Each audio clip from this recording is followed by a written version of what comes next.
অজর। আরে কে এটা? হঠাৎ করে বলা নেই ক নেই এরকম ভাবে ডাকলো। ও তো মনে হয় আমাকে সালাম দিয়েছে, কিন্তু এভাবে তো সালাম দেওয়ার নিয়ম না। ও নিশ্চিত ভুলের মধ্যে আছে, ওকে সাবধান করা দরকার। এই যে ভাই এদিকে আসেন।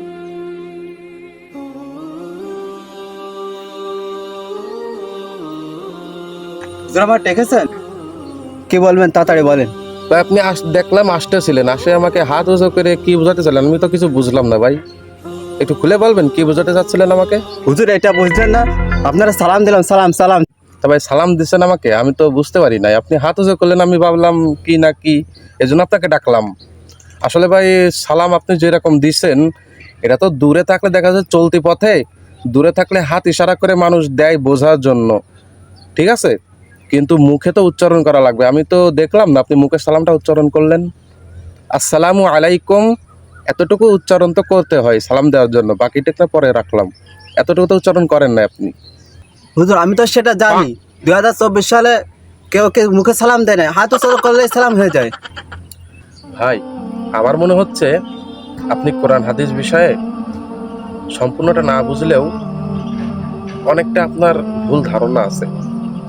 আমি জানি না আপনি কতটুকু জানেন, কিন্তু আমি যতদূর জানি আপনাকে বলতেছি। আমাদের দেখেন ইয়াং জেনারেশন দেখেন, বা আমি ছোটবেলা থেকে দেখে আসতেছি অনেকে আছে যারা দূর পথে চলতেছে, কিন্তু তার মধ্যে সালাম দেয়, এরকম হাত উঁচু করে সালাম দেয়। আপনি হাত উঁচু করেছেন, আমি কিছুটা আশ পাইছি, আপনি হয়তো আমাকে সালামই দিছেন, কিন্তু আমি আপনাকে ডবল করে ডাকলাম কি জন্য জানেন? যে আপনি সালাম দিচ্ছেন ভালো কথা, কিন্তু হাতটা উঁচু করলেন, এটা তো ইশারা মাত্র, যেমন বুঝাইতে চাইলেন যে আপনি দূরে আছেন, আমার আওয়াজটা জোরে গেলে হয়তোবা লোক সম্মুখে খারাপ দেখা যাবে বা ইত্যাদি, শোনা যাবে না, আমার সালামটা আপনি শুনতে পারবেন না, কিন্তু আপনার আমার চোখে চোখ পড়ছে, দেখা হয়েছে, আপনি আমার সম্মানের খাতিরে আমাকে সম্মান করে সালামটা দিয়েছেন। তা আমি ভাই এজন্য আপনার উপকারার্থে, এই দিনের স্বার্থে আমি আপনাকে এতটুকু কথা বলতে চাই, আপনি সালাম দেন, অবশ্যই সালাম দিবেন, কারণ সালাম দেওয়া নবীজির সুন্নাত। যেমন কিনা আপনি সালাম দিবেন নবীজির সুন্নাত, ঠিক ওই রকমই সালামের উত্তর দেওয়া ওয়াজিব, তা আমার শুনিয়া দেওয়া ওয়াজিব। আমি যদি মুখে মুখে উচ্চারণ দিতাম কথার কথা, আপনি কাছে চলে যাচ্ছেন, আমি যদি আপনাকে উত্তর দিতাম মনে মনে বা মাথা নাড়িয়ে এরকম ভাবে, অনেক দেখেছি, আপনি দেখেছেন না ভাই বলেন?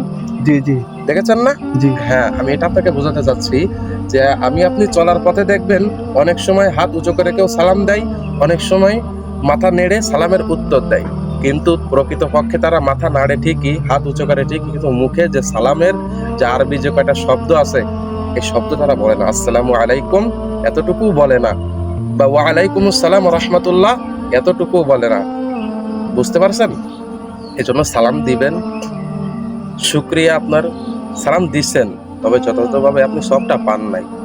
আপনার হয়তো বা মনের মধ্যে ইচ্ছা ছিল সবের ভাগিদার হওয়ার, আমাকে সম্মান দেখানো, কিন্তু আপনি যদি মুখে উচ্চারণ করতেন তাহলে আপনি এটা সব পাইতেন, কিন্তু হাত ইচ্ছা শুধুমাত্র হাত উঁচু করে এটা সালাম দেওয়া হয় না ভাই, এটা রাসূলের তরিকা নয়, আমি যতদূর জানি।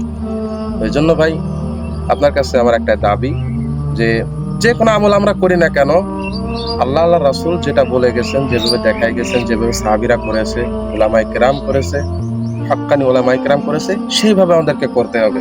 তাহলে আমরা ঠিক সুন্নতে পাবন্দী হতে পারবো, নবীজির সুন্নাতকে আঁকড়ায় ধরতে পারবো এবং সবের অংশীদার হতে পারবো। হুজুর আমি তো ভুলের মধ্যে ছিলাম, আমি এবার থেকে মুখে উচ্চারণ করে সালাম দেবো, যদি দূরে হয় হাত ইশারাও করবো, মুখে সালামও দেবো। ঠিক আছে ভাই, আল্লাহ আপনার মনের আশা পূরণ করেন, ভুল ভ্রান্তি মাফ করে দেন, দোয়া করি। তো যাই হোক ভাই, আপনাকে যদি কষ্ট দিতে আমাকে মাফ করে দিবেন।